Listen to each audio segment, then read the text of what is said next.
네, 들으신 것처럼 이번 겨울 첫눈부터 역대급 폭설이 내렸습니다. 이 물기를 머금은 습설로 시설물 붕괴 등 사고가 잇따랐는데요.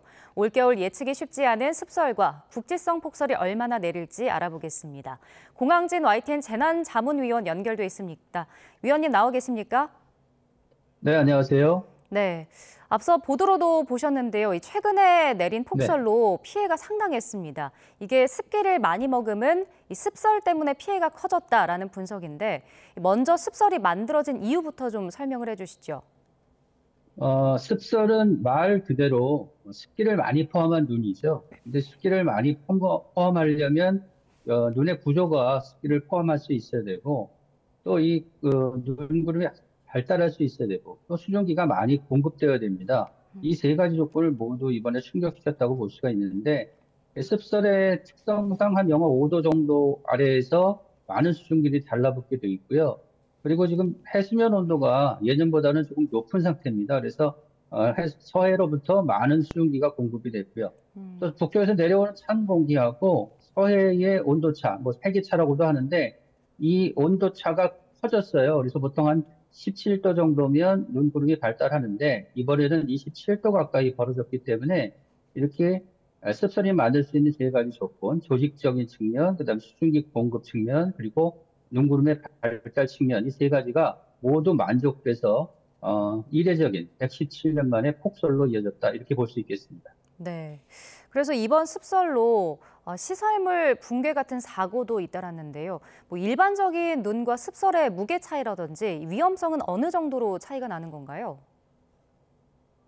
습설은 수증기를 많이 포함하고 있기 때문에 조금 무겁습니다. 우리가 뭐 네. 눈 그러면 한방눈도 있고 가로눈도 있지 않습니까? 근데 보통 이제 가로눈이라고 하는 것은 건설이고요. 건설이라는 얘기는 건조하, 그러니까 습설에 비해서 물기가 적다는 것이죠. 근데 실제로 이제 습설의 경우에는 가로 한 10m, 세로 10m 정도의 면적에 한 10cm 정도로 눈이 쌓이면 그 무게가 한 보통의 경우에는 한 200에서 300kg 정도 되는데 이 습설의 경우에는 600kg까지 증가가 됩니다. 그러니까 보통 몸보다 한 두세 배 정도 더 무겁다. 그만큼 피해가 커진다라고 볼 수가 있고요.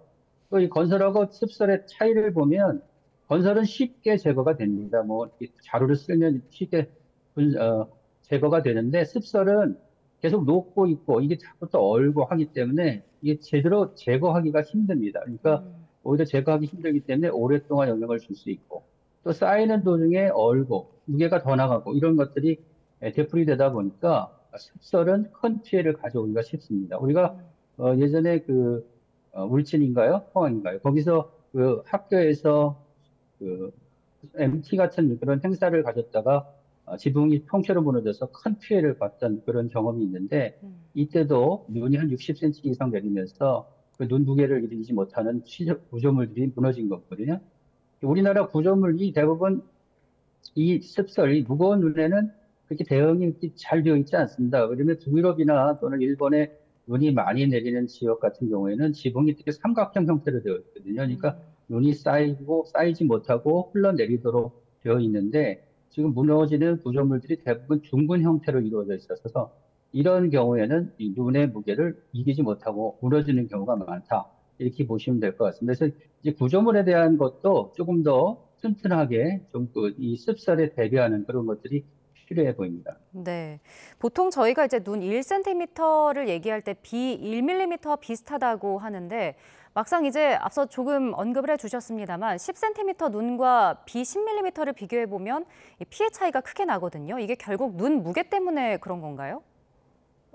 이제 비하고 눈하고 비교해 보면 이제 수상 단기라고 하는데 그 물이 얼마나 들어가 있는지를 비교해 보면 10분의 1 정도 돼요. 그러니까 적설이 10cm 쌓였다 그러면 물 10mm 정도로 되는데 네. 물 10mm면 사실 별거 아니지 않습니까? 근데 비와 눈의 큰 차이는 비는 자연스럽게 흘러가죠. 그러니까 금방 사라질 수도 있지만 눈은 쌓여서 이 눈이 다 녹기 전에는 그 자리에 그대로 있습니다. 그러니까 피해가 더 이어질 수 있는 가능성이 더 커지는 것이죠. 그래서 또 예보하는 측면에서 보면, 예보자 입장에서 보면은 10mm 예보가 그렇게 그 차이가 심한 게 아닌데, 실제로 10mm를 더 낸다는 게, 그러니까 10cm를 더 내린다는 것이 또 어려워지거든요. 그러니까 눈은 치우기도 쉽지 않고 또 예보 측면에서도 어려운 측면이 있다. 그러니까 비와 눈은 이런 계절적인 차이도 있고요. 또 겨울에는 또 눈이 얼지 않습니까? 그래서 네. 여러 가지 복합 피해가 있을 수 있다. 비와 눈의 차이는 그런 차이가 있다라고 보시면 되겠습니다. 네. 뭐 아직까지 폭설 피해가 복구가 되지 않은 상황이고 어떤 지역은 복구 작업이 굉장히 더디다고 전해지고 있는데 사실 문제는 언제 또 이런 습설이 내릴지가 걱정인 거거든요. 올겨울에 이런 눈이 자주 내릴 것으로 전망을 하시나요? 사실은 좀 어려운 전망입니다. 사실 이번 눈이 이제 117년 만에 쏟아진 폭설이기 때문에 경우로 따지면 그렇게 자주 나타날 수 있는 것은 아니거든요. 근데 이제 현재 지구 전체의 지구 기후 변화가 심하게 지금 진행이 되고 있고, 그래서 전 세계 곳곳에서 처음 겪는 기상 현상들을 맞이하고 있거든요. 그래서 이번 그 폭설도 어찌 보면 우리가 처음 경험한 첫눈 폭설이라고 볼 수가 있는데, 기상청에서 내놓은 장기 전망을 보면은요, 12월에서 2월까지 강수량이 평년과 비슷하거나 조금 적을 가능성이 더 높다 이렇게 표현을 하고 있습니다. 네. 근데 이제 문제는 비가 전체적으로 볼 때는 평균적으로는 적지만 이렇게 갑자기 많은 눈이 내릴 가능성을 완전히 배제할 수는 없는 것이거든요. 그리고 앞서 전해드렸듯이 지금 해수면의 상태가 계속 조금 높은 수준을 이어가고 있고, 그리고 수증기가 많이 공급될 수 있는 이런 조건들이 형성이 되면 올겨울 또 이 전망으로 보면 뭐 들쑥날쑥한 기온 변화 때문에 기온이 올라갈 수 있거든요. 그러니까 기온이 올라가고 눈이 오는 조건이 만들어지고 수증기가 많이 공급이 되면 이번처럼 또 폭설이 내릴 가능성은 얼마든지 있거든요. 그러니까 전체적으로 평균으로 보면 강수량이 평년과 비슷하거나 조금 적겠지만 이런 폭설이 내릴 가능성은 아주 배제할 수 없다. 그만큼 대비를 철저히 해야 된다. 이렇게 말씀드리고 싶습니다. 네. 그리고 최근에 내린 폭설을 보면 이제 기상청 예보보다 적설량이 더 많았습니다. 이게 눈 같은 경우가 이제 비보다 예보하기가 더 까다로운 편인가요? 아까 조금 전에도 제가 설명을 드렸듯이 네. 10mm에서 뭐 20mm, 10mm면 10mm가 적설 10cm인데 이번에 첫눈에 예보가 나왔을 때 10cm 예보가 나왔을 때 저렇게 내릴 수 있어라는 생각을 했던 사람들이 많거든요. 그만큼 눈의 예보는 10mm, 15cm, 10cm, 15cm, 20cm 이렇게 올리기가 쉽지가 않습니다. 그만큼 겨울은 이제 수증기 양이 전체적으로 줄기 때문에 그 예보하기가 좀 어려운 것인데요. 네. 그래서 이렇게 이제 예보가 어려워진다는 얘기는 또 다른 측면으로 해석할 수가 있는데 어떤 거냐면 전체적으로 우리가 이제 예보를 한다는 것은 기존에 있던 기상 환경을 갖고 하나의 룰을 만들어서 법칙을 만들어서 그 법칙을 적용하는 단계거든요. 근데 그건 이제 기본적으로 어떤 거냐면 환경이 변하지 않으면 그 룰이 변하지 않겠죠. 근데 환경이 변하면 룰이 변합니다. 즉, 그건 무슨 얘기냐면 현재처럼 기온이 더워지는 상황에서 기상 환경이 변하면 그 환경이 변한 것들을 우리가 알고 있는 기상 법칙으로 풀 수가 없다. 그러니까 한마디로 얘기하면 그만큼 예보가 본질에 가까이 가기가 쉽지 않다. 그래서 또 이렇게 처음 겪는 기상 현상은 사실 예보하기가 어렵거든요. 그래서 앞으로도 이런 현상들이 좀 더 이어질 것으로 보이고 그래서 아마 기상청이나 또는 관련 학자들은 지금 현재 첨단 학문이나 이런 것들을 도입을 해서 조금 더 예보의 정확성을 높이려는 그런 노력들을 하고 있는 것으로 알고 있습니다. 네. 자, 그런가 하면 이제 겨울철에 접어들면 추위 말고 또 다른 불청객이 있는데요. 바로 미세먼지입니다. 올겨울에 특히 이제 네네. 초미세먼지가 심할 거다라는 이야기가 나오는데 그 이유가 있을까요? 이제 올겨울의 전체적인 전망, 아까도 말씀드렸지만, 이제 기온이 좀 널뛰기 기온 분포를 보일 것으로 보이는데, 이 경우에는 이제 추위가 몰려오면 그 추위에 좀 지면으로 가라앉았던 먼지들이 기온이 높게 올라가면 다시 그 자유도가 높아져서 입자들의 움직임이 더 활발해져서 이게 네. 붕 뜨는 현상이 빚어지죠. 그래서 뭐 어떤 사람들은 사만사암이 아니냐 뭐 이런 식으로 표현을 하는데 이런 미세먼지가 높은 현상이 이어질 가능성이 큽니다. 왜냐면 그 추위가 몰려오고 나서 기온이 급격하게 오르면 그만큼 바람이 줄어듭니다. 그러니까 안정한 상태가 되기 때문에 그래서 이게 잘 빠져나가지를 못하거든요. 근데 이런 현상이 2, 3일, 뭐 보통의 경우에는 3, 4일 지나다가 극복이 되겠지만 이번에 폭설이 내린 경우에도 그 우리나라 중층 상공 그러니까 상공 한 5km 정도의 공기가 서쪽에서 동쪽으로 쭉 줄기차게 이렇게 쉽게 빠져나가면 좋을 텐데 이것이 전리저기압이라고 해서 이게 아주 크게 맴돌이를 하는 바람에 떨어져 나오는 그래서 오른쪽에 고기압에 막혀서 공기가 잘 빠지지 못하는 그러니까 한마디로 말씀드리면 블로킹 현상이라고 하는데 공기가 쉽게 동쪽으로 이동하지 못하는 현상이 나타날 수 있거든요. 근데 이런 현상이 이어지면 하나의 현상이 오래 이어집니다. 그러니까 추위가 이어지면 추위가 오래 가고 조금 포근한 날씨가 나타나면 또 이것이 오래 가고. 근데 이 올해 겨울에 만약에 이제 기온이 올라갔을 때 이런 안정한 날씨 형태가 오래 이어지면 미세먼지가 빠져나가는데 시간이 많이 걸리겠죠.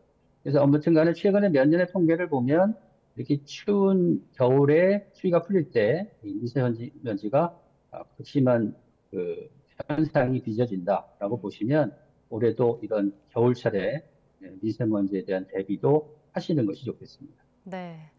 뭐 이상기온 등 기후변화로 날씨도 변화무쌍한데 전체적으로 올겨울 날씨가 어떨지도 좀 궁금합니다. 어떻게 전망하고 계신가요?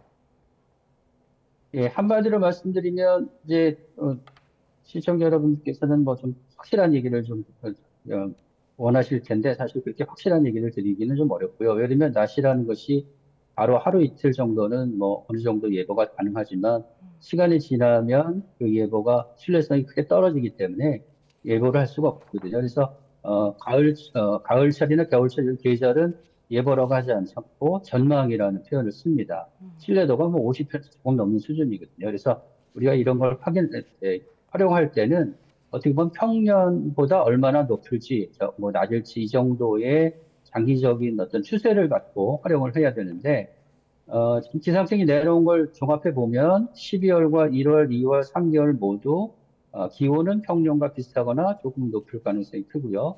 그리고 앞서 전해드렸듯이 강수량도 평년과 비슷하거나 조금 적을 가능성이 큽니다. 하지만 우리가 지금 기후 모델, 우리가 갖고 있는 모델이 완벽하지 않고, 그리고 우리나라에 영향을 주는 요소들, 그러니까 북쪽에서 영향을 주는 요소, 그리고 남쪽에서 영향을 주는 요소들이 어떻게 맞물릴지에 대한 전망이 어려운 편이거든요. 그러니까 올겨울은 이렇게 뭐 평년보다 기온이 높아서 뭐 강추위는 없을 것으로 보인다 이런 게 아니라 전체적으로 기온은 평년과 비슷하거나 조금 높겠지만 기온의 변화가 큰 날씨, 그러니까 기온이 높을 땐 높고 낮을 땐 아주 낮은 그러니까 12월에는 뭐 영하 10도 이하, 1월에는 영하 15도 이하의 추위가 올 수도 있고요.